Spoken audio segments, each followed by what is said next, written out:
July 1947. A vast, silent expanse of high desert in New Mexico. The land here breathes an ancient stillness, interrupted only by the whisper of wind through sagebrush and the distant cry of a hawk.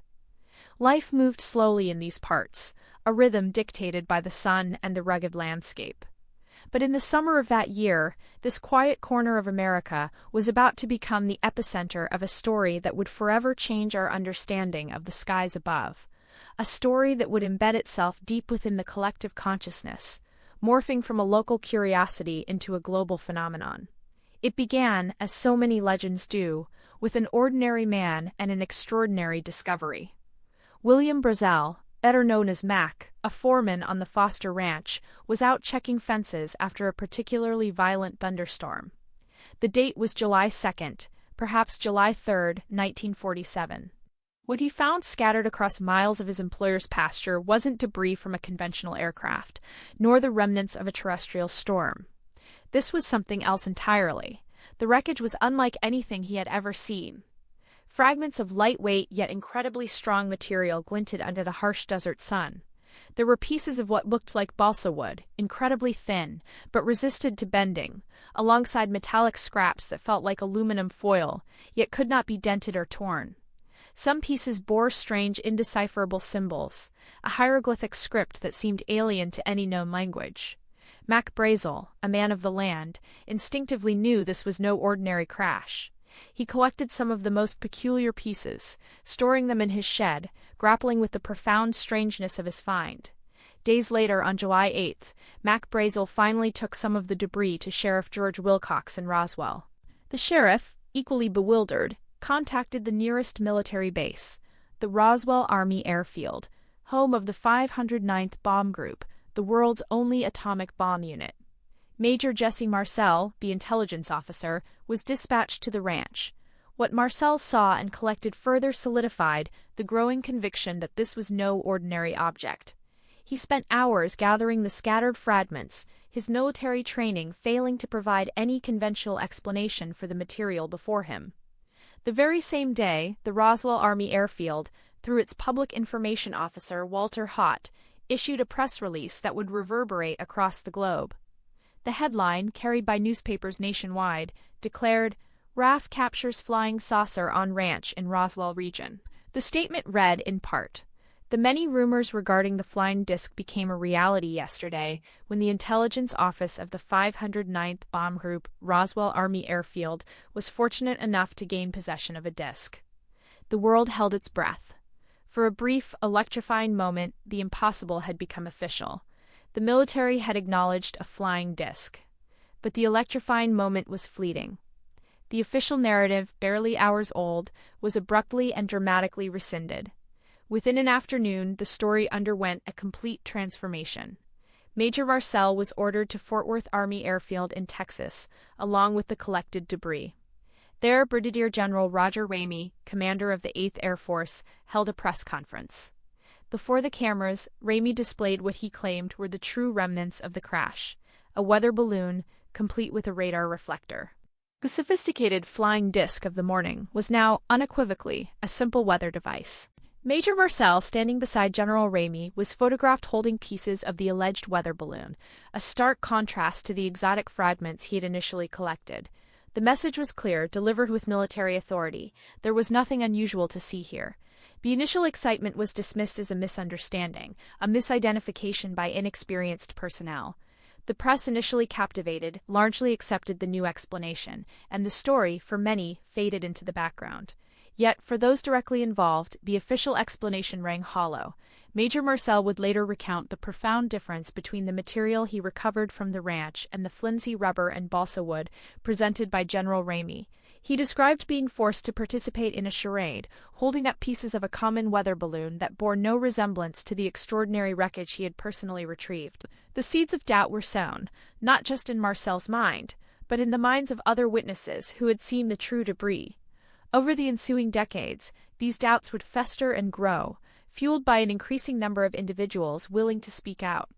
Witnesses like Frankie Rowe, a young girl at the time, described handling fragments that were impossibly light yet indestructible. pieces that could be crumpled into a ball and spring back to their original shape without a crease. Others spoke of a metallic material that felt like paper, but could not be cut, and strange beams covered in hieroglyphic-like symbols. These were not the characteristics of a simple weather balloon. This was technology beyond anything known to humanity in 1947. And then there were the whispers, the more chilling and controversial accounts that began to surface years, even decades later. Beyond the unusual wreckage, some claim to have encountered something far more profound, far more unsettling: the presence of non-human entities. Stories began to emerge from individuals who claimed to have seen or knew someone who had seen small strange bodies recovered from a second, separate crash site or transported alongside the debris. Glenn Dennis, a mortician in Roswell, claimed that a nurse he knew at the Roswell Army Airfield Hospital described seeing several small, non-human bodies with large heads and slanted eyes. She allegedly assisted military personnel in the examination of these beings, noting their unusual anatomy and the strange metallic odor that permeated the makeshift morgue. Though her identity remains debated and her account unverified by some, Dennis's story added a deeply unsettling layer to the Roswell enigma, suggesting that not only had an alien craft crashed, but its occupants had been recovered. The immediate aftermath of the initial crash and the subsequent weather balloon explanation was marked by an intense military presence and an atmosphere of intimidation. Ranchers, civilians, and even military personnel who had seen the true debris were reportedly warned, sometimes subtly, sometimes overtly, to remain silent. The message was clear: speak about what you saw and face severe consequences. The military effectively swept the desert clean, collecting every last fragment, every piece of evidence, and imposing a strict code of silence. For years, many witnesses remained silent, fearing retribution or ridicule. Mac Brazel himself, after being held by the military for a period, was quoted in the local newspaper, saying he was sorry he ever reported his find, and that it was nothing but a weather balloon. His subsequent silence on the matter spoke volumes to those who knew him. The official narrative was enforced, and the truth, whatever it may have been, was buried under layers of secrecy. This immediate dramatic reversal, from flying disc to weather balloon, coupled with the consistent, albeit delayed, testimonies of multiple eyewitnesses, laid the foundational bricks for the Roswell mystery. It wasn't just a simple misidentification, it was the genesis of a deep-seated distrust in official explanations regarding UFOs. The speed and thoroughness of the military's cleanup, the conflicting accounts, and the subsequent silence, all conspired to create an enduring enigma. Why the initial announcement if it was merely a weather balloon? Why the elaborate deception? What was so extraordinary about the debris that required such a swift and comprehensive cover-up? These questions lingered, fueling speculation and giving birth to the world's most enduring UFO legend. Roswell became shorthand for government secrecy, for hidden truths, and for the tantalizing possibility that we are not alone. The events of July 1947 in New Mexico were not just a fleeting news item, they were a catalyst. They'd ignited a global fascination with unidentified aerial phenomena and set the stage for decades of relentless pursuit of the truth. From these scattered fragments and whispered confessions, a powerful narrative began to take shape. A narrative of an alien visitation, a crashed spacecraft, and a government determined to keep its secrets. This quiet desert outpost, once known only for its pecans and chili peppers, would forever be synonymous with the greatest cover-up in human history, leading us to ask, if they hid the wreckage, what else did they hide? And where did they take it? The whispers would soon turn to shouts, pointing towards a place shrouded in even deeper secrecy: Area 51. The vast, desolate expanse of the Nevada desert holds more than just sand and sagebrush. Buried deep within its unforgiving terrain, a legendary name echoes through the annals of conspiracy and classified operations. Area 51. For decades, this highly secretive government facility, officially known as Homey Airport or Groom Lake, has been shrouded in an impenetrable veil of mystery, a place where the American public was told nothing existed, even as its skies buzzed with experimental craft. Its very existence was denied by the U.S. government until 2013, a testament to the extraordinary lengths taken to keep its secrets locked away. Officially established in 1955, its initial purpose was the development and testing of the U-2 reconnaissance aircraft during the Cold War. But for millions, Area 51 represented something far more profound, far more unsettling. It was not merely a testing ground for advanced spy planes. It was, and remains, the rumored repository for the most extraordinary secret ever conceived. The wreckage, and more chillingly, the non-human occupants of the 1947 Roswell UFO crash. Imagine the scene, the summer of 1947. A rancher discovers strange debris scattered across a field near Roswell, New Mexico. The initial press release from the Roswell Army Airfield states they have recovered a flying disc. Then an abrupt, dramatic retraction claiming it was merely a weather balloon. The official narrative was swiftly established, but the seeds of doubt were already sown, watered by a persistent stream of eyewitness accounts, and the sheer implausibility of the sudden reversal. Where did this alleged weather balloon, or indeed the actual star crash debris, go? Where were the supposed bodies taken? The answer, for an ever-growing number of skeptics and believers alike, eventually pointed to the remote, unlisted airbase in the Nevada desert. It was a logical leap.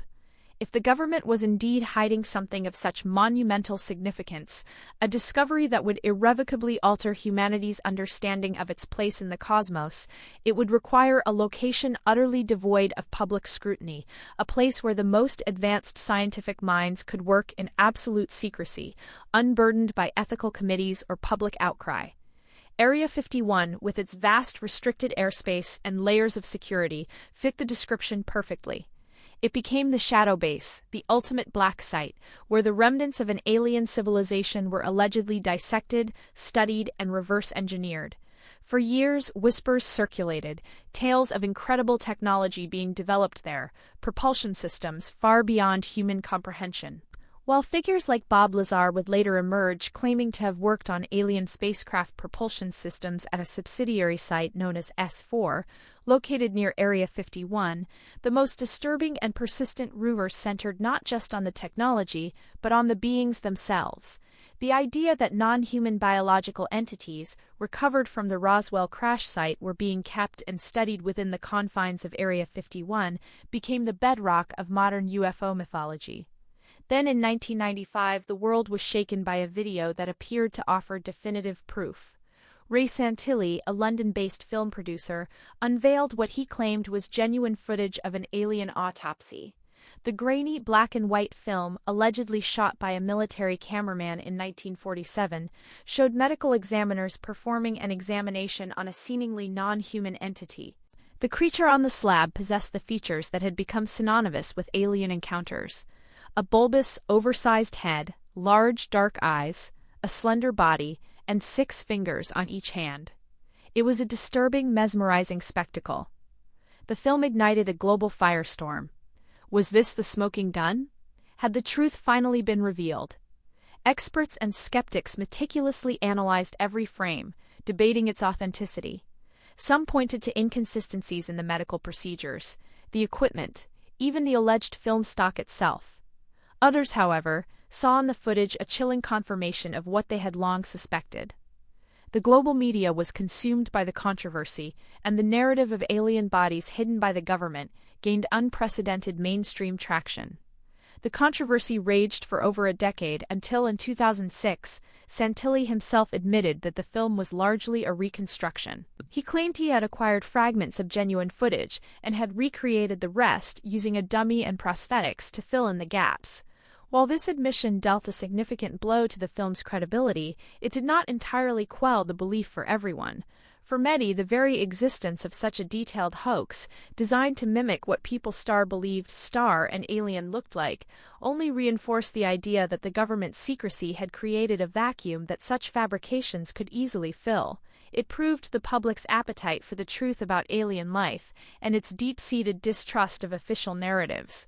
Beyond the sensational alien autopsy film, numerous other testimonies and alleged whistleblower accounts have painted a consistent picture of non-human biological entities associated with the Roswell incident, and by extension, Area 51.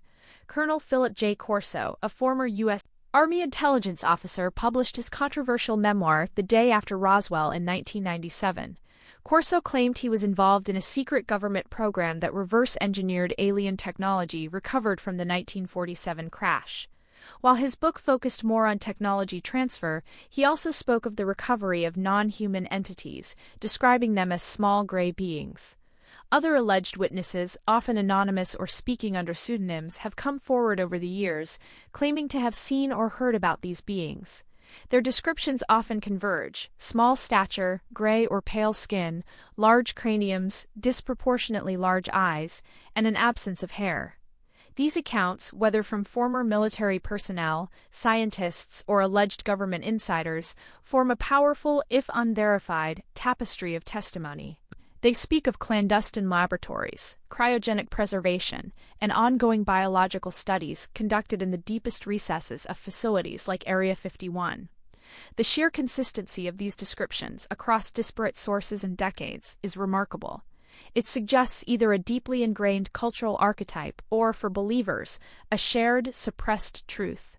The government's continued refusal to engage meaningfully with these claims, coupled with its historical secrecy around Area 51, only serves to amplify the suspicion. Every official denial, every obfuscation, every declassified document that reveals only partial truths fuels the enduring belief that a monumental secret is being kept from humanity. The connection between Roswell and Area 51, therefore, is not merely a matter of geographical proximity or logical deduction. It is a narrative deeply woven into the fabric of modern conspiracy culture. It posits that the most significant event in human history, contact with an extraterrestrial intelligence, was not celebrated, but immediately suppressed, its evidence spirited away to the most secure and secret location on Earth. The alleged alien bodies, once the subject of frantic recovery efforts in the New Mexico desert, are now in the public imagination, resting in cryogenic chambers or on autopsy tables within the impenetrable walls of Area 51.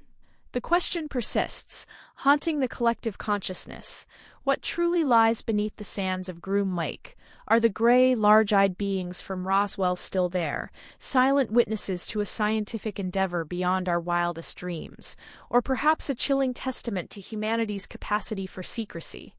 The shadows of Area 51 continue to loom large, a constant reminder that for some, the truth is still out there, hidden in plain sight, waiting for the leaked proof that changes everything. For over 7 decades, the name Roswell has echoed with a persistent, unsettling question. A small New Mexico town, a fateful summer in 1947, and a story dismissed by officialdom as a mere weather balloon. Yet the whispers never truly faded, fueled by a growing chorus of witnesses, researchers, and an unshakable public intuition that something far more extraordinary had transpired. For generations, the truth remained cloaked in shadows, a saga relegated to the fringes, a testament to the enduring power of secrecy. But now the ground is shifting. The walls of silence, meticulously constructed and reinforced over decades, are showing undeniable cracks. We are entering an era where the once unthinkable is becoming undeniably plausible, driven by a torrent of alleged leaks, courageous whistleblowers, and a slow, grudging trickle of declassified information that threatens to dismantle the official narrative entirely. The journey from fringe theory to mainstream discourse began its most recent, accelerated phase with a series of tantalizing, often controversial document dumps. For years, researchers pointed to the so-called Majestic 12, documents purported top-secret memos from the late 1940s detailing a clandestine government committee established by President Truman to manage the recovery and study of a crashed flying disc and its alien occupants. Though their authenticity has been fiercely debated by skeptics, these documents, along with others like the alleged Hoddle Memo, a purported FBI communication from July 1947 mentioning flying discs, and 3 so-called flying saucers found in New Mexico, served as potent conceptual anchors. They painted a consistent picture: a crashed craft, non-human entities, and an immediate, overwhelming government effort to suppress the truth. These early, unofficial leaks, whether genuine or elaborate hoaxes, irrevocably shaped public perception, laying the groundwork for the extraordinary claims that would follow. They planted the seed of doubt, suggesting a hidden history far more complex and profound than any official explanation. Then came the whistleblowers, individuals claiming direct knowledge, often at great personal risk, to reveal what they insisted was the truth. While figures like Bob Lazar, who claimed in 1989 to have worked on reverse engineering alien spacecraft at a secret site near Area 51, captivated a generation, his controversial claims often lacked corroborating evidence, leaving many skeptical. However, the landscape dramatically shifted in the early 2020s, with a new breed of whistleblower emerging from the very heart of the U.S. intelligence community. The name David Grusch now stands at the forefront of this new wave of disclosure. A decorated former intelligence officer, Grusch served for 14 years in various capacities, including as a representative to the Unidentified Aerial Phenomena Task Force (UAPTF) and the National Geospatial Intelligence Agency. His credentials are impeccable, his access undeniable. In June 2023, Grusch made an explosive public statement, alleging that the U.S. government has been secretly recovering and reverse engineering non-human craft for decades, and is in possession of non-human biologics from these crash sites. He claimed that these programs are operating under illegal concealment from congressional oversight, using misappropriated funds and denying access to vital information, even to those with appropriate clearances. Grusch's testimony was not a casual interview. It was delivered under oath, first to the Intelligence Community Inspector General, ICIG, and subsequently to the House Oversight Committee in July 2023. He detailed a long-standing multi-decade program involving the retrieval of intact and partially intact vehicles of non-human origin. When pressed on the existence of dead pilots, he stated, "As I've stated publicly already in my original interview, biologics came with some of these recoveries. Yeah. This was not merely about unexplained phenomena in the sky. This was about physical evidence, about objects and beings that defy conventional understanding, hidden away." His allegations directly echoed the very core tenets of the Roswell incident: a crashed craft, non-human occupants, and a government cover-up. Grusch's claims gained significant traction not just because of his background, but because they emerged within an evolving governmental context. For years, the U.S. government officially denied any serious interest in UFOs, closing Project Blue Book in 1969, and famously concluding that there was no evidence of extraterrestrial visits. However, this stance began to crumble in 2017, with the public acknowledgement of the Pentagon's Advanced Aerospace Threat Identification Program, ATIP, and the release of 3 authenticated Navy videos showing UAPs exhibiting extraordinary flight characteristics. This marked a profound shift, signaling a new, more open approach to what the government now officially refers to as unidentified aerial phenomena, or UAP. The momentum continued to build. In 2020, the Department of Defense established the UAP Task Force, followed in 2022 by the All-Domain Anomaly Resolution Office (ARO), tasked specifically with investigating UAP reports across all military domains and historic government UAP programs. This official recognition, these dedicated offices, lent an unprecedented credibility to the subject. Suddenly, UAPs were no longer just the domain of conspiracy theorists. They were a matter of national security, a legitimate concern for the highest levels of government. This institutional shift provided a fertile ground for Grusch's revelations. His claims, delivered to Congress, were not dismissed out of hand. Instead, they fueled bipartisan concern, leading to a renewed push for transparency. Senator Chuck Schumer, along with Senator Mike Rounds, introduced the UAP Disclosure Act of 2023, legislation aimed at compelling the government to declassify records related to UAPs and establish a review board for disclosure. This legislative effort, though facing challenges, represents an extraordinary step, a direct acknowledgement from the legislative branch that there might be hidden truths about non-human intelligence that the public deserves to know. These converging streams of information, the alleged historical documents, the compelling whistleblower testimonies, and the government's own evolving stance, inevitably leads us back to Roswell. The enduring mystery of that New Mexico summer in 1947, the flying disc described by Farmer W. W. Brazel, the initial military press release confirming a flying disc, and the swift contradictory retraction claiming it was merely a weather balloon. For decades, the public was told it was a simple mistake, a misidentification. But what if, as Grush and others now suggest, that weather balloon was merely the first, hastily constructed layer of a 70-year-old cover-up?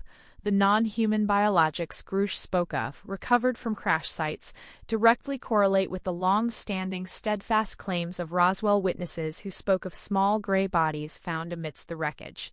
The reverse engineering programs he described, operating outside congressional oversight, perfectly align with the public's deep-seated suspicions about clandestine facilities like Area 51, officially known as Homey Airport or Groom Lake, a remote detachment of Edwards Air Force Base in Nevada. For decades, Area 51 has been the mythical heart of UFO conspiracy theories, a place where alien technology and bodies were supposedly hidden and studied. Grush's testimony, without explicitly naming Roswell or Area 51, provides a powerful, high-level corroboration of the star-type star of activity and secrecy that Roswell experiencers have described for generations. The implications of these evolving revelations are staggering. They challenge the very foundation of our official narratives, forcing a re-evaluation of history itself. If the U.S. government and potentially other nations have been secretly engaged with non-human technology and entities for decades, then countless historical events, technological advancements, and geopolitical decisions must be re-examined through this new, extraordinary lens. The Cold War, for instance, might take on an entirely different dimension if the pursuit of alien technology was a secret, driving force behind the arms race. Public and governmental interest in UAP/UFO phenomena has never been higher, nor has it been more legitimate. What was once a topic of ridicule is now a subject of serious congressional inquiry, scientific study, and widespread media coverage. The shift is palpable, from hushed whispers to open debate, from isolated incidents to a potential paradigm shift in humanity's understanding of its place in the universe. If we are not alone, and if governments have known this for generations, what does it mean for our science, our religions, our philosophies, and our future? The reevaluation is not merely academic, it is existential. It demands that we look back at the Roswell incident not as a closed case, but as a pivotal moment in human history, the initial spark of a truth, deliberately extinguished and then painstakingly reignited through the courage of a few and the relentless curiosity of many. The future of disclosure, once a distant hope, now feels imminent, poised to reshape humanity's understanding of reality itself. The final curtain on the Roswell secret, and perhaps on our cosmic isolation, appears to be slowly, inexorably drawing back. Thanks for watching Study Z. Remember to subscribe for more deep dives.